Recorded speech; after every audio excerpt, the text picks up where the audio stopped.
strengthen tax administration and enhance compliance. The bill proposes to require the issuance of tax invoices for all suppliers, whether taxable or exempt.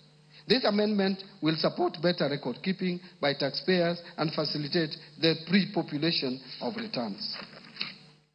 Mr. Speaker, to support business operations, the bill proposes to shorten the period for claiming refunds on bad debts from 3 years to 2 years, and to allow taxpayers to either request for a refund or offset it against future VAT liabilities.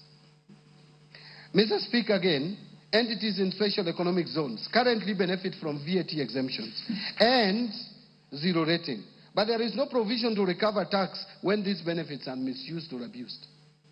To safeguard revenue and promote accountability, the bill proposes to recover VAT where exempted or zero-rated goods or services are used for purposes other than those intended.